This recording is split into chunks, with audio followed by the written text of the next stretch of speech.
Okay, so on the first part, okay, so I made the same mistake as yesterday because I kind of copied my answers over. Those should be plus. Okay, so this log function, right? That's what it should have looked like. Domain, range, increasing, decreasing, all of that type of stuff should be pretty easy. This is probably the most important part right here, right? That those bases are all greater than 1, those bases.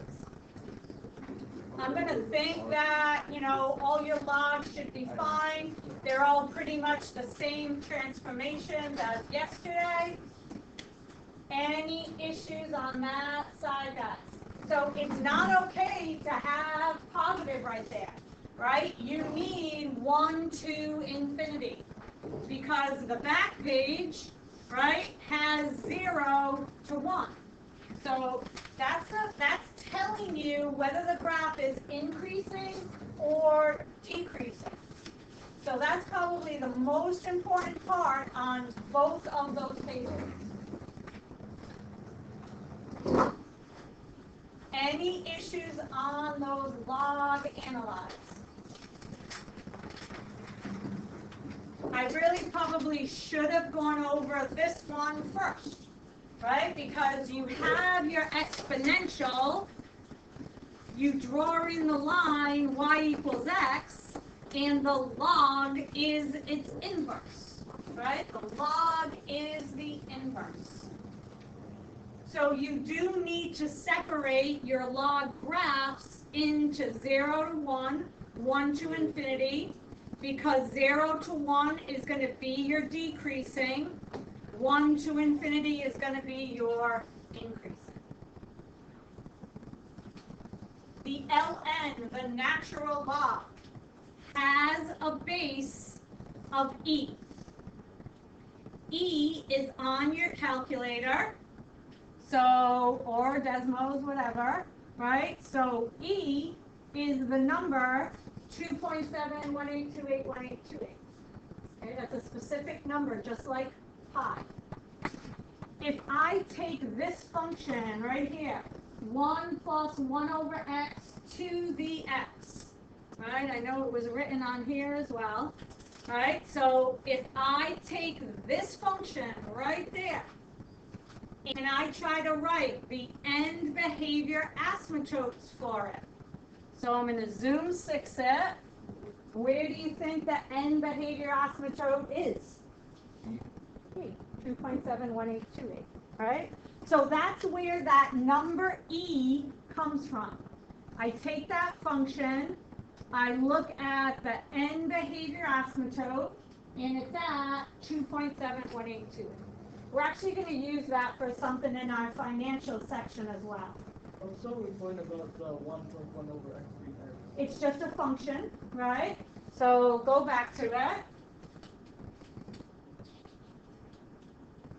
So if I make really large values here, really large values there, or small, right?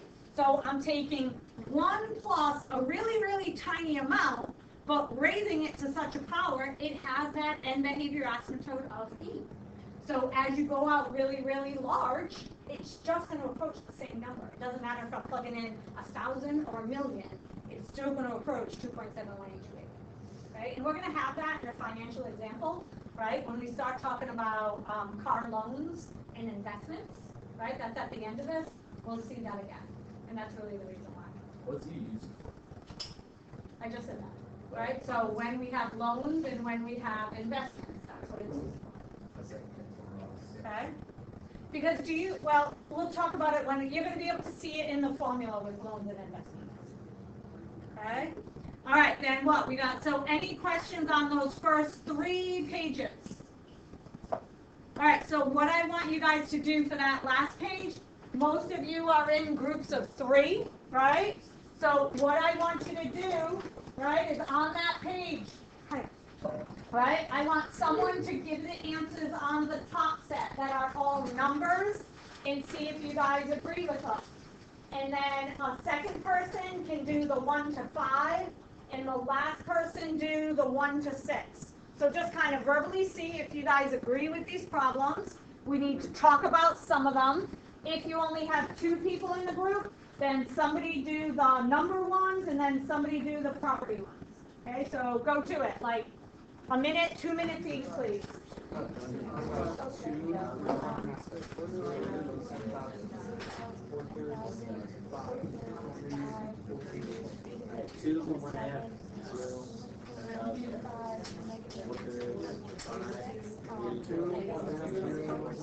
It's just like doesn't negative 4.46. I think it doesn't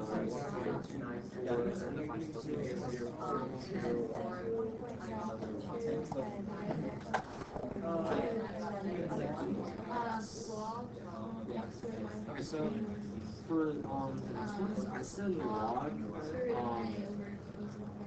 well, I said base 10, but you also put base 10 because that's just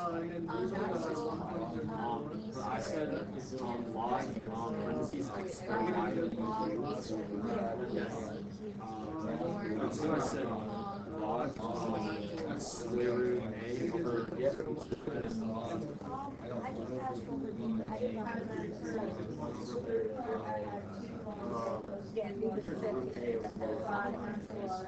So did you realize that these were all the properties that held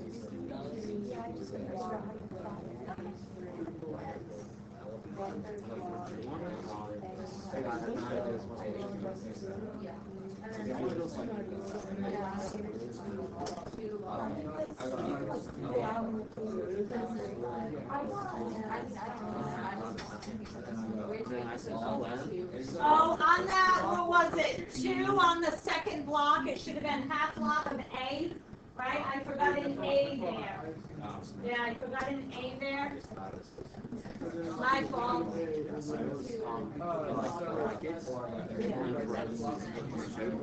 And then it's like adding them after like and then before I said log a squared over b c cubed is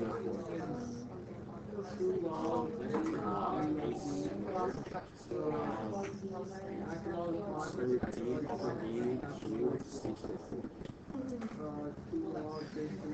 then like what she told me is like if you look at the numbers like this, so like if it's positive leading coefficient So let's chat about some of these guys. Right, so these 2 right here, right, going through the homework, some people had like imaginary on them, right? They would be not applicable. You cannot answer those. You cannot take the log of a negative number, okay? So if you look back at the log graphs, right, there are no negative x's used unless I would give it a transformation. Okay, so we can kind of look at those as being on the limited domain. Yeah, limit domain from 0 to infinity. So the argument of a log cannot be negative. Okay, so log rules, right? So you should be okay with the product rule, the quotient rule, change of base, and power rule. Okay, so again, I forgot an A on that one. You have to be careful when you use some of these rules though. So I want to look at that one. I want to look at log base 3 of x squared. And I want to look at that versus log base 3 of x squared like that. And then I want to look at 2 log base 3 of x. Okay, so let's look at the first 2. These 2. Are these 2 equivalent? Are they equivalent? So I heard some no's, I see some shakes of heads no. Why not? How can you describe why those aren't equivalent? Both operations, because you do operations to it on that one. Okay. So this one is more clever. Good, so perfect, right? You would square the argument versus taking the log first and squaring the whole value. So perfect way to say it, order of operations. Are these two the same? Are those two the same? Right? Using the power rule. Are those two the same? Yes. Think more. They're actually not. Okay? Give me an example when they're not the same. When they're not the same. There you go, when x is negative. Okay? So if I do log base 3 of 8 squared, am I going to get the same answer in both of those? 3, 8. I can't do 8. I have to do 9. I was thinking base of 2. Right? I got to do 9. So if I do 3 to what power is 9, that's 2. And then if I square it, I get 4. If I multiply it by 2, I still get 4. As soon as I take that 9, oh, my eraser doesn't work today. It worked yesterday. Okay, this is negative 9, right? So as soon as I do negative 9, because I took that square away from the argument, it stays 9 in this one, right? And I can't do a negative number. So when you're using properties, you have to be really careful because the domain will change. So you have to be careful not to allow the domain to change.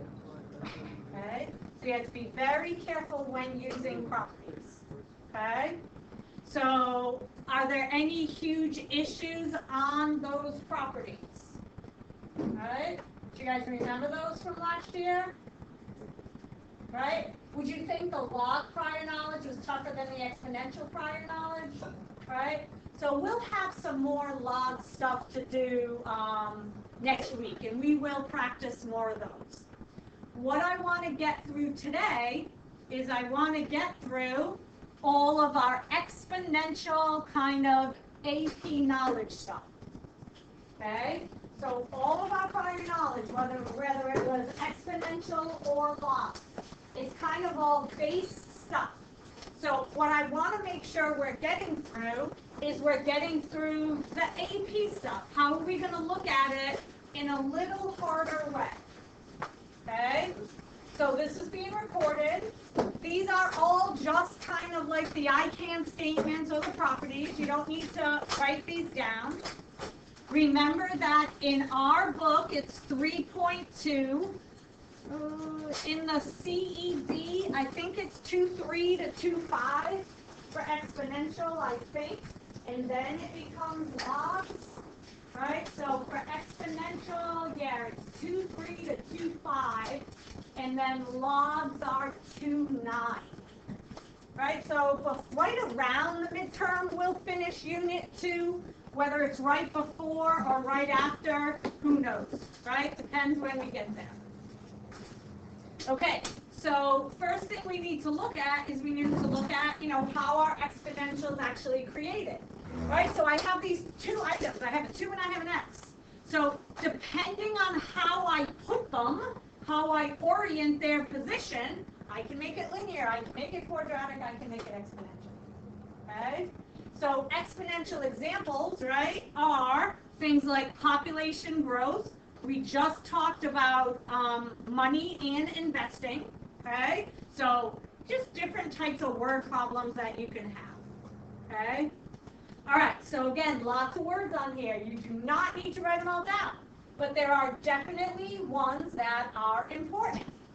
So when we have a linear function, we know the average rate of change is constant. So when we have something growing exponentially, what will the average rate of change look like? Okay? So this kind of first part right here, general form of our exponential function is a times b to the x. So that's what you looked at in terms of your prior knowledge. And we said that our initial value is always a.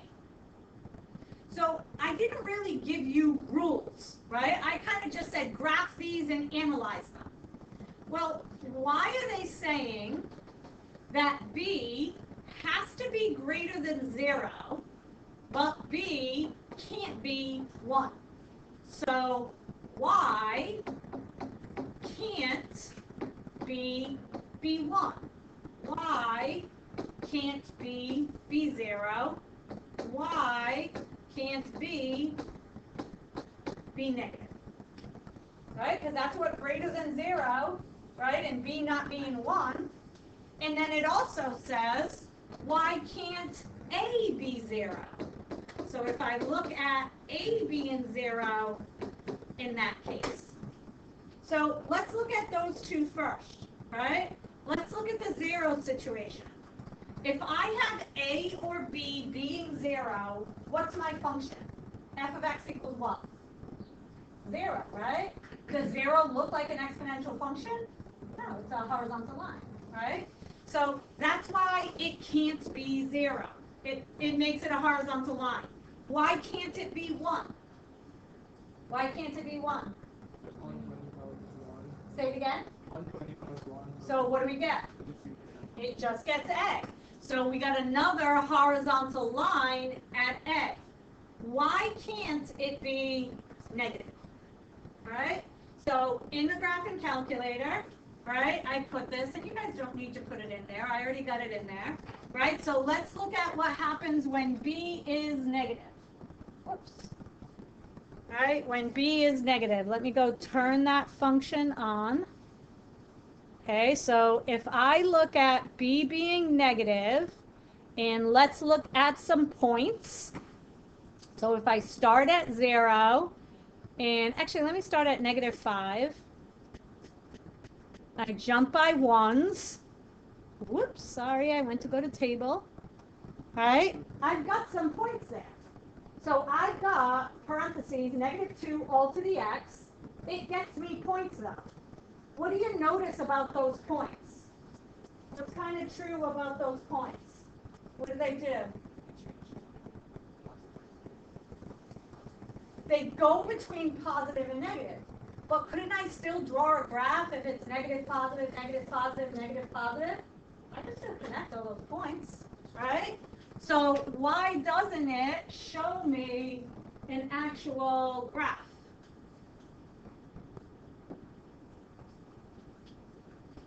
Why doesn't it show me those points? All right? So I actually want you to look closely. And Raina's the closest. Can you see any points on there, Raina? What color are they? Really tiny red. So if I go turn off my axes,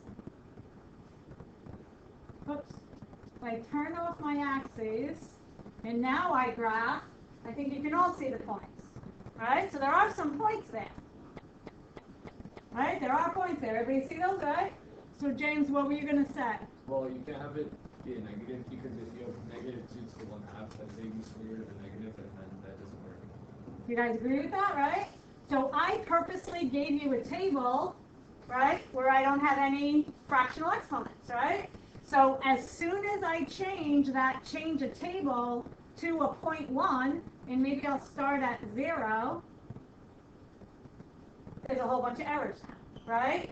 So I've got a positive, I've got an error, I've got a negative, I got an error, I got a positive. So that's why I can't connect them, right? Because if it was just positive, negative, I could totally connect them. So look at all the errors. 0.1, 0.3, 0.5, 0.7, 0.9. So James already kind of gave us an idea of why. So the error happened at 0.1, 0.3, 0.5, but 0.2 was okay, 0.4 was okay, 0.6 was okay. So Quentin, what fraction is 0.1? 1/10, this guy, right? 5/10. But then over here I've got 2/10, 4/10, 6/10.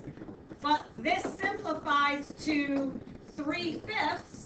So an odd index versus an even index, right? Does that make sense? So I can't have an even index, and I'll just change that guy to a half, right? I can't have an even index when I have a negative number. So that's why we have those restrictions, right? B has to be bigger than 0. It can't be 1. So A and B can't be 0 because I got a horizontal line at 0. B can't be 1 because I have a horizontal line at A, and then B can't be negative because I've got a negative point in error, a positive point in error, and it just goes back and forth, okay? So that's why we have these two categories, right? It is going to be a growth when your B is greater than 1. It is going to be a decay when your B is in between 0 and 1. Now, if you look at both of those, it says A is greater than 0. So when A is less than 0, right, that's our x-axis reflection, and we just don't talk about those being a growth or a decay, okay? Because it would change what it does, okay? So I might ask more, if A is negative, I would say, is it an increasing function or decreasing function, okay? So that's important. So if I'm talking about increasing and decreasing, right, you should, and this was kind of your prior knowledge, right? But you should be able to analyze any of these functions. So it's a growth when it's greater than 1. It's a decay when it's in between 0 and 1. Does it make sense to you that there's no points of inflection and no extrema? So why is there no extrema or no points of inflection? Good. It is or decreasing, right? It is always increasing or decreasing. It doesn't change, so there's no extrema. It is always either concave up or concave down, so there's no points of inflection. So look at these words right here, right? Remember those words from the FRQ? Increasing or decreasing without bound, right? So limit of f of x goes to infinity as x goes to infinity. Limit of f of x goes to 0 as x goes to negative infinity. So again, when I have an a be negative, right, it just changes what it does. So that's with transformations, okay, with transformations. So again, that's all prior knowledge stuff. So something that wasn't prior knowledge was this one. Are these linear, quadratic, exponential? So when I give you a table of values and ask it to be linear, you're finding the average rates of change to be constant. When I give you a table of values and I ask you, is it quadratic, you're finding the average rates of change of the average rates of change to be constant. What are we doing here? So find the average rates of change, right? And see what happens. So since our input intervals are by 1, right, I can just find the differences, and that will give me the average rates of change, right? So I would just be dividing by 1. So just find the differences. How do the differences relate to each other? Right? How do the differences relate to each other?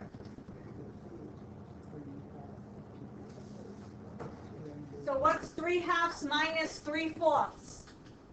3/2 minus 3/4. 3/4. 3 minus 3/2. 6 minus 3. 12 minus 6. So how do those average rates of change differ between each other? What are they? They're double. They don't always have to be double. They're proportional, right? So when the average rates of change, and I know I'm not supposed to write abbreviations, average rates of change are proportional over equal length input intervals, and I'm trying to be good, write the whole thing, input intervals, it's an exponential function. Right? Exponential function. So we're looking for proportion ideas on this one, not constant. All right, so let's get a function for this one. Right? Let's get a function for the one on the left. So our functions are in the form of a times b to the x. Our average exponential functions, right, are in that form. What's A, what's B? A's easy, right? Why 3, Kevin? Because it's square on x equals 0. Right, x equals 0, so our initial value, A, is 3. So then what can I do to find B? What can I do to find B? Plug in any of the points, right? So I'll plug in this one because I think this one's easy. 1 comma 6. So 6, 3, B, 1, B is 2. Well, does that 2 come up anywhere else? Where did that 2 come up? I multiplied by 2, that was our proportion, right? That's how we jumped, right? I multiplied by 2. All right, so I'll tell you, the second one is exponential, but I don't want you to go easy. I don't want you to use this point and find A being 5. I don't want you to use the average rate of change and find B being a half. How can you use the point -1, 10 and 2, 5/4 and still get A being 5 and B being a half? So if I gave you something like this, I wouldn't give you the whole chart. I would give you those 2 points. That's it. I would tell you it's an exponential function. How am I going to go about finding that A is 5 and B is a half? What can I do? Anytime you give them points, what can you do? Systems of equations. So go to it, right? Plug them in. Systems of equations.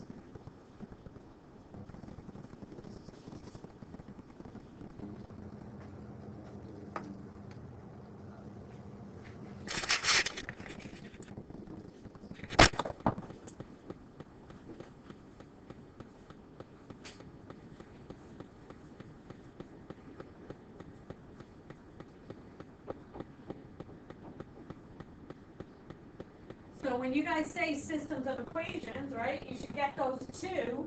What's the cheating method, though, that I showed you guys? Good, right? Divide them. Divide the left by left, right by right. It cancels your A.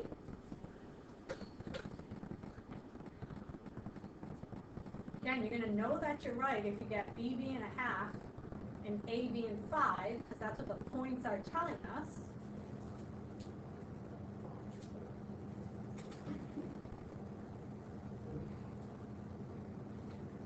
So Vivian, what do I get when I go 10 divided by 5/4? 10 divided by 5/4. Just like multiplying by 4/5. So what's 4/5 times 10? 45ths, which is what, 8? Right? And then what do you guys want to write on the right-hand side? What is that? 1 over b to the 3rd. I'm fine with that. Right? I'd probably write it as b to the -3, which is the same thing, right? So you cross multiply and solve, and you get b being a half. So if b is a half, what? I plug it into this top one, right? Just because I don't have to deal with my, I'm sorry, the bottom one, just so I don't have to deal with my negative exponents, and a is 5. So go and analyze that. Take that function 5 times 1/2 to the x and analyze it. Is it increasing? Is it decreasing? What's the domain? What's the range? Is it concave up, concave down? What's the y-intercept? So take a couple of minutes and do that, right? Y equals 5 times 1/2 to the x.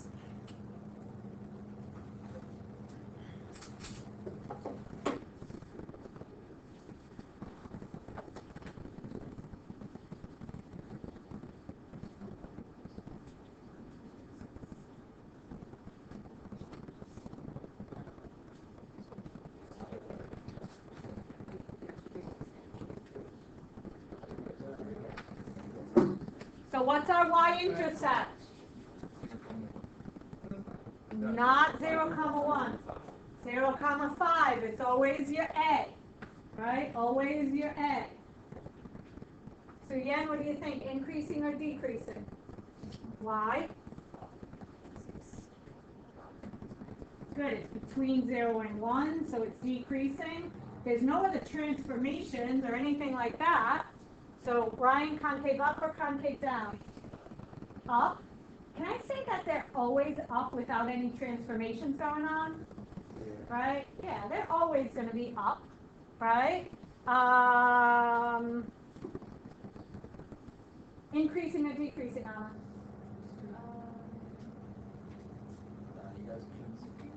Graph is right here. Decreasing, right? So again, it's going to be decreasing because of that half. Okay? So y-intercept is important, decreasing, concavity. Again, I think you guys could do limit lines. Limit of f of x goes to infinity as x goes to, limit of f of x goes to 0 as x goes to positive infinity. Limit of f of x goes to infinity as x goes to negative infinity. Let's say, when I solved this, right, let's say if I solved this and I was solving b, and I got b squared equaled a quarter. B squared equals a quarter. What do you think b would be? Positive or negative? Can it be both? Can't be both. Why can it not be both? Base can't be negative, right? So you could have, some algebra that worked for that. Yeah, maybe it could use some of the points, but it's just not going to be an exponential. Right? Okay, let's do an application. That's the application I want. All right? So we've got two companies, right? One company is growing at a linear rate. The other company is growing at an exponential rate. So let's, again, I know you guys can all plug things in and get answers, right? So let's have Raina's group and you guys group and your group. Why don't you take 25 plus 10x and plug in 0 to 4 and get some answers? Other three groups, can you guys take this function and plug in 0 to 4 and get some answers? Right? So do that, please. Right? Raina's group, 2 by the window, you guys are doing linear. Other three are doing exponential. So you just plug it in, 0 to 4.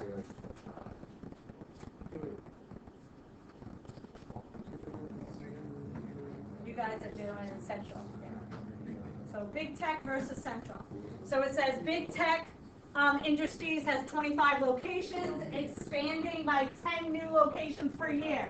So you start with 25, expanding by 10 per year. Company growth can be modeled by that linear equation.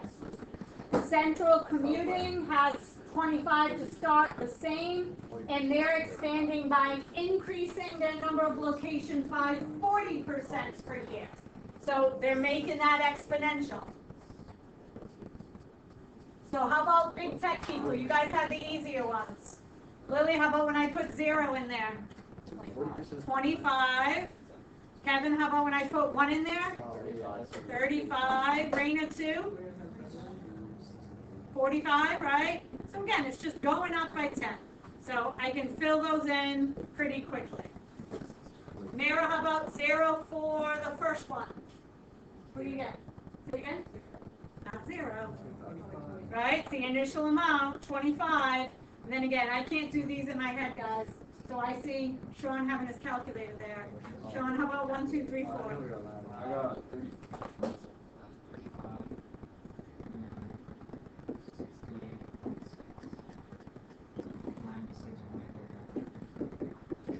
Are those right? Do you guys agree with that?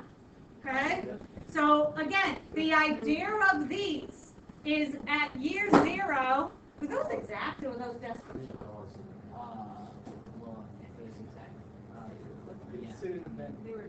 They were exact? Okay.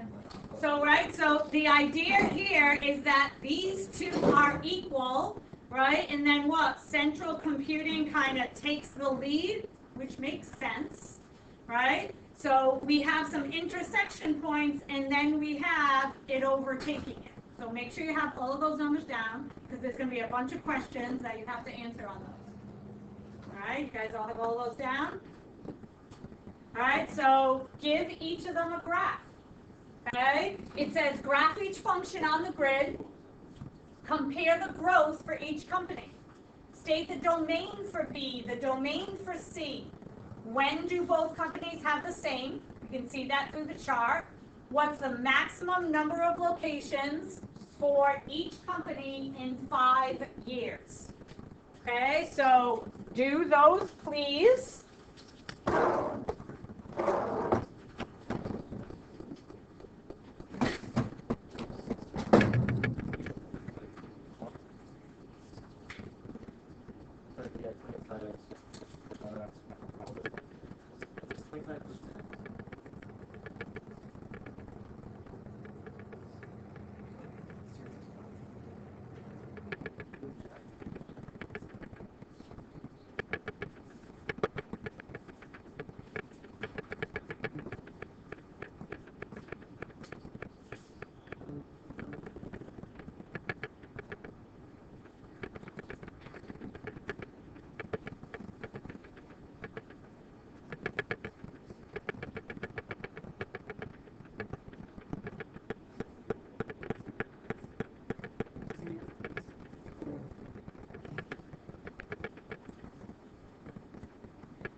Five years, is that it? Did you do the 5 years one? So that's, Yeah, maximum at 5 years.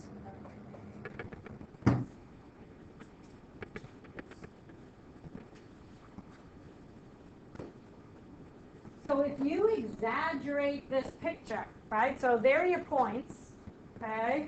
I do think it's interesting to kind of look at the points, look at the points with a different table set, right? So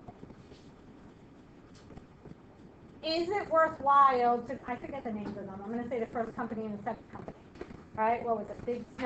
Computing, right? B and C, big tech and computing. So do you pick the computing company from year 0 to year 1? Right? No, you wouldn't, right?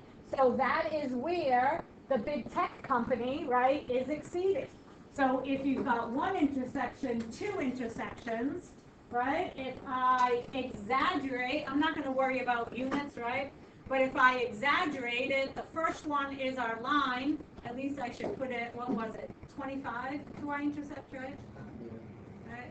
So that's our first one. And again, I'm not worrying about units, right? Does it make sense that they would have 2 places that they intersect and then exponential always overtake the other one? Right? Does that make sense? Okay. So we kind of answered all of those questions, right? Domain and range of both of them would be forever, right? Or 0 to infinity, 0 to infinity. They had the same at what? 0 and 1. But once that exponential overtakes the linear, right, we would definitely want to use that one. Okay, which again makes sense. Something exponential is going to grow quicker. Okay, so the other classes we didn't have time. You guys, we went over the FRQs. So they actually had those 2 and this one for homework, right? So I want you guys to take this one. This one is an exponential function. So if you find the average rates of change, they are going to grow exponentially. All right, so if I subtract, I've got 2, I've got 4, I've got 8, I've got 16. So we do know the base to be 2. Get a function for it. It's a little harder, right? Get a function for it. No technology. Aren't those x's, so it doesn't have to be 1, 2, 3, it's still the same level. But you have the hint of what you have to look at, right? So the x's aren't 1, 2, 3, 4, 5, but they still are in the same interval, so it is okay. okay? It is okay. So what that kind of tells you, Vasily, is it's not gonna be in the form of y equals a times b to the x. It's gonna have transformations in it. So it's gonna maybe have some left, rights, ups, or downs.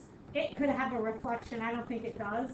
It could have an up, if we call it C over here, or D, right? I'll call it C, and I'll call that C, that C and that B. All right, so how can we get an equation to model those numbers? So you do kind of have the right idea, Vasily, that you want that 1, 6, 11, 16, and 21 to relate to 1, 2, 3, 4, 5. So try it. Try it. How can you get an exponential function for these? And again, no technology. I actually used Desmos on this to check myself, and actually didn't give me the best answer. So that's why I'm saying no technology. Because I know you can all plug numbers in, but can you do it with just algebra? I didn't try it with a graphing calculator.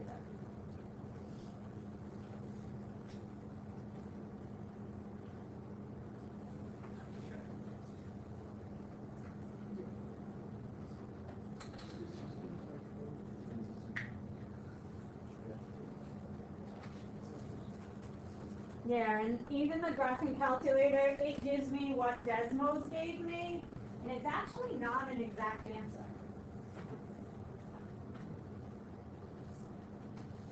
You can get an exact answer another way. A times B with some transformations? Yeah. Yeah. With those specific ones. I don't think we do. I didn't necessarily do a systems of equations though, I thought about it a little differently. So see what you can do. Can you relate the x's to something? Can you relate the y's to something? Try to look at the pattern of the numbers. Pattern of the numbers. Don't try to do a system. I think a system is pretty hard. Talk it out with each other. What pattern do the x's have? What pattern do the y's have?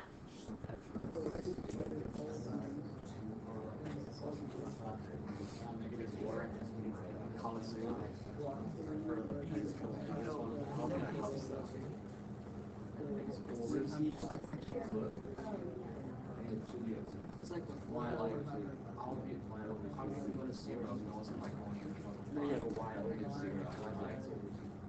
it's like equation.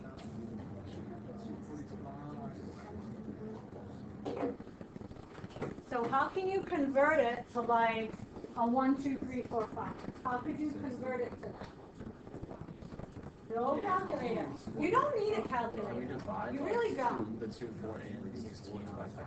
Oh, right. To get it, so It is proportional. 2, 4, 8, 16. I'm adding by 2. So that tells you you're big. Right? That tells you you're big.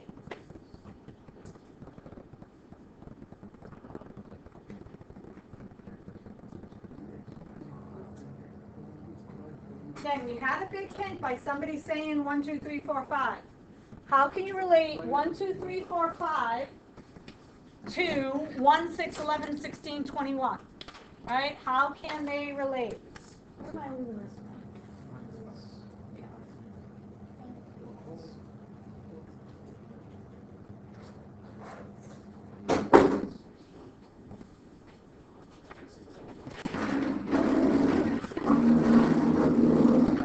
What type of relation do the x's have?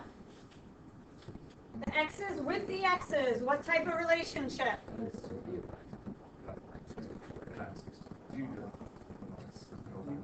5 has something to do with that. I don't know if I would take the 2, 4, 8, 6 divided by 5. But you're right. Where are you seeing 5? So what relationship do the x's have if they jump by a constant difference? They're linear. Right, so Kevin was just kind of asking, can I take the 2, 4, 8, 16 and divide it by 5? Because did you guys see that these jump by 5? So what does it mean these are related by? If I asked you what's the average rate of change of these, you would say 5. So if they're all constant, what relationship do the x's have? The x's are linear. Can you write an equation based upon 1, 2, 3, 4, 5 to get 1, 6, 11, 16, 21? Can you write a linear equation based on 1, 2, 3, 4, 5 to get 1, 6, 11, 16, 21?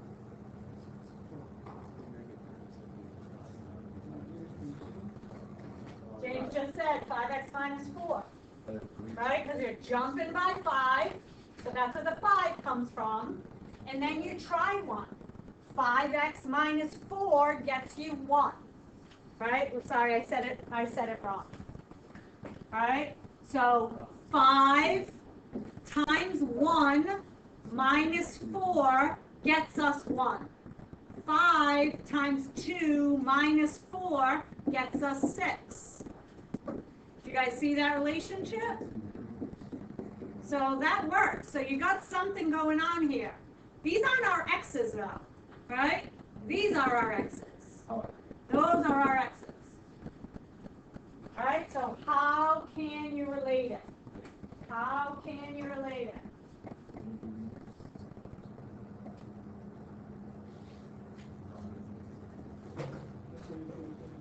Has anyone seen a pattern of the 3, 5, 9, 17, 33? What's the pattern with the 3, 5, 9, 17, 33? It's like, it's 2, but it's plus 1. What do you mean by it's 2?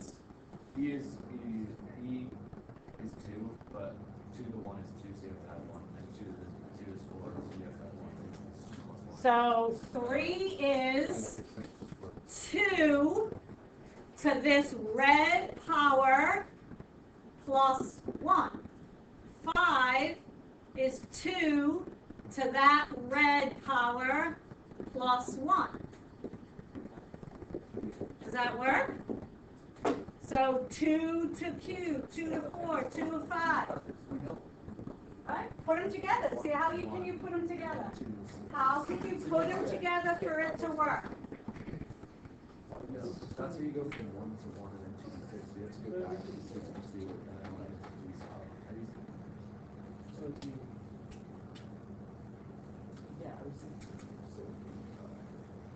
We did a section, such a small section, that I told you guys wasn't an AP topic, but was an honors topic, and we introduced a new variable. Anybody remember it? I don't even remember when we did it. T. Yep.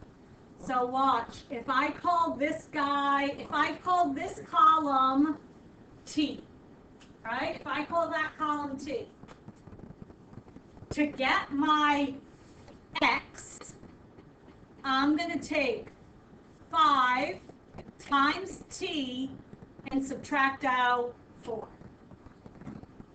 Is that okay? If I want to get this number, I can take 2, raise it to the T, right, red, and add 1. Is that okay? So now I don't want T in here, I want X in there. How do I solve for X? Ooh. I was going to say, how do I solve for X? Oh, no, I got to say it the other way. How do I solve for T in terms of X so that I can plug it in there? How do I solve for T? So add 4, divide by 5. So my function is X plus 4 over 5 is my exponent. So I did, right, I can also write it like this. I made a transformation of a left 4/5, a horizontal stretch by 5, and an up 1. Right? That's hard. This is the, and again, I just did it on the calculator and we can do it on Desmos. They don't give you the right answer when you do it by regression. But this exactly works. This works. So watch, if I put that function in there, somebody remind me because I'll probably forget what it is, right? But if I put that function in there, so clear, what was it? 2 raised to the, X plus 4. 2 raised to the x plus 4 divided by 5, Yeah. and then plus 1. Right? So if I go to a table and I started at 1, jump by 1, I put it in wrong. Why did I put it in wrong? Oh, jump by 5, thank you. Jump by 5. Jump by 5. Did it start at 1 or did it start at 2? 1. Jump by 5. You got those exact. Oh no, I thought that one was a kind of a cool exponential one.